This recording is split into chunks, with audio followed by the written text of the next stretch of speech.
Hi, today I am going to do the new moon. Sorry about that. I'm going to put that up here. I'm doing the new moon, and I'm taking a walk through Mahukona, which is kind of my go-to spot for swimming and just kind of a meditative state. The new moon starts the 6th. It actually occurs between the 6th and the 7th. I'm a little confused. I got to go look at a calendar because I'm seeing the 6th for some and the 7th for others, and probably that's probably because it starts on the, for those who are a little bit ahead of us. Anyway, so with that, what I am talking about today is the new moon in Virgo. Today is the day, or coming up, the new moon in Virgo, and some of us are feeling it, and I am particularly feeling it. There's an 11-degree Pisces element to this energy that we're in, just opposite of the Virgonian, because you have to deal with things in opposite as well during something new. And so, not being able to sleep, feeling, just feeling some anxiousness. And I think a lot of us are feeling that, going over the details, feeling a little overwhelmed. And that would be that 6th house energy, because Virgo is the details. That's where we kind of obsess and get into things maybe in a bit of minutia. At any rate, this is Mahukona, and this is a sugar plantation, at least it was. And there's a spot over there that before I leave today I'm going to take an image of, because I had a real sense of night marchers. Now, why would I be bringing night marchers into a new moon conversation? Well, I'm glad you asked. The reason would be because that is typically when we experience night marchers here on the island. That is when this particular lore comes alive for people. As you can see, this is pretty well, mangled from this sugar plantation. And they used to have a train that came in here. And the night marchers were the warriors, the Hawaiian warriors of their time, who defended and protected the shores of Hawaii. So is this place haunted? You bet it is. All along the coastal rim here in this section where I'm living, which is up around Hawaii, is considered the oldest section of Hawaii, and it is also, I would say, the most haunted section of Hawaii. Now, when I first got here, which would have been the 11th of March, I got here just after the new moon, and I was laying in my bed and had never heard of a night marcher in my life. Now, mind you, I am very, my body has been ill, so, my contact with spirits might be a little different than what you would have normally. But I was laying in bed, sleeping, or thought I was sleeping, and I sat straight up because a man whose face was scrunched was beating a drum in my face and telling me to get my fire back, to get myself together. And I had no idea what a night marcher was, but I sat up in bed and I told my husband, there's a man in here and he's telling me that I need to get my fire back, and scared me a little bit. But it, on the other hand, it was beautiful in its own right. So, it has really brought me around very quickly to understanding some things about Hawaii that I might not have appreciated as well had I not had that experience. So, along this coast, why is this particular area, like I said, haunted? Well, it was, people came in, wealthy people, and that's typical of Hawaii. They come in and they more or less attempt in every way to financially take over the land. And in doing so, they really do violate something of a nature in spirit that requires a response. So I was over sitting in the area of Mahukona where we get ready to go swimming and we hang out. And sun from time to time. I don't sit in the sun too much. I'm just a little too blonde for that. But I was over, we were parked in a spot where, oh my goodness, I really felt the presence of night marchers. I could just feel their energy coming off the wall.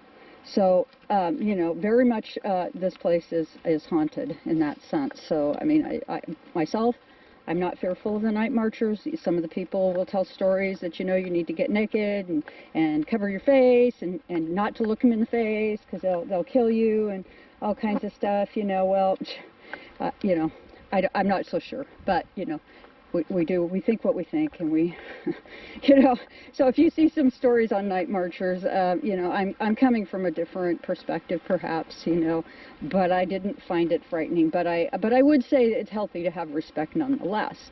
So the new moon in Virgo, what do you want to do? What kind of things can you do for yourself in this time? Well, one of the things that I strongly encourage people to do is to write down their intentions. Write down what it is that you want to see happen. Ask the moon graciously to listen, because she will. And, you know, make sure that when you ask for things that you're asking in a way that's reasonable. I mean, you know, if you are somebody who is a car mechanic, you know, it's probably not a reasonable dream to expect to become a doctor in 2 weeks, you know. So like I said, keep it within a practical range of reality when you manifest. That's important. So, you know, but go in and write things down. Put it on paper. Ask for what you want. And an example of this is I met my husband, you know, many years ago. And before we actually ever dated, I had written a list of the things that I thought I needed to see in a relationship. Now, don't have me be thinking because I've been married a number of years that, you know, I know what I'm doing. I didn't then, and I still don't now, but we do the best we know how. But I wrote a list of things that mattered to me and that I wanted. And it was only upon doing that that I actually met my husband, which I wasn't expecting to meet, and was quite surprised actually that somebody that I didn't had no contact with ever before could be my perfect other half. Now he's not perfect, and nor am I, but at the same time we've managed to make our marriage work for a number of years. See, we even got an outhouse here. How lovely is that? But you know what I'm saying is that I wrote things down. I made clear to myself what it is I wanted in another person, and lo and behold, when I started doing that work, it wasn't long before my husband, who I'm currently married to, appeared. So, you know, do keep in mind that manifestation is a worthy process. Write your intentions down. Do your part to try to make sense out of what it is that you want, but keep it within a range of reasonable. And be grateful for the things you currently have, because it's easy to forget to not be grateful. It's easy.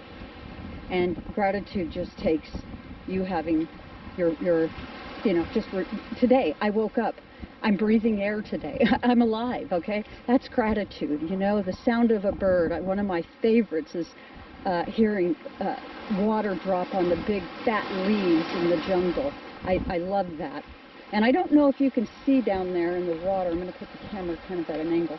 There's these yellow fish, and what are those fish called, Mike? Tangs. There's some yellow tangs out there. I should have remembered that. This is kind of an area. There's a blowhole over on the other side. Oh, we're walking over to the blowhole. Never mind. I'm going to take you to the blowhole. So, yellow tangs, and this is just walking along a little flat trail, Mahukona. We're just a little bit away from my home. And this is a trail I can walk without having too much issues, which is nice. So write things down. Write things down. And go into gratitude for the things that have gone well. This new moon is going to be, it's kind of a double manifester, because Sun is also journeying right now through the 6th house. So we got a little bit of wind, so hopefully this doesn't knock my voice right off the thing. But so we've got a little bit of a sun-moon component to this. So, you know, where the outer self and inner self, double manifestation, the process of double manifesting. Manifesting. And here we are, just looking along this beautiful coast. You can see we got some erosion going on right here.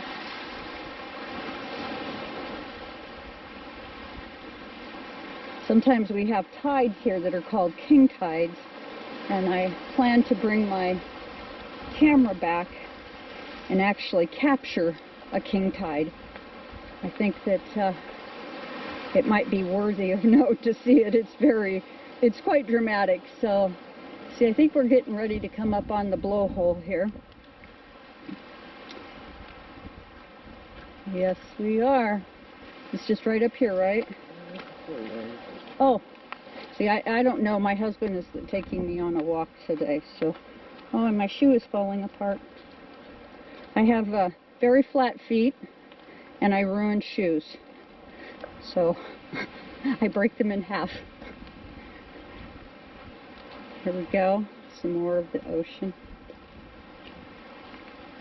And these rock piles, this is a fire pit, but rock piles here are quite significant. At some point I'll do a podcast over at a halal, which is where the sacrifices have taken place during the times of King Kamehameha. So we are very low tide, so we're not going to be able to see a blowhole action today. There's a little bit of wind. Anyway, so much for new moon in Virgo. This was just a quick podcast. I am not going to do any cards on this today. I'm just providing you a little bit of scenery and a little bit of talk on the new moon and the fact that the sun and the moon are together in this, in the 6th house. You know, get out your pen and paper and start your manifesting. Go into gratitude. And with that, I thank you very much for joining me here today.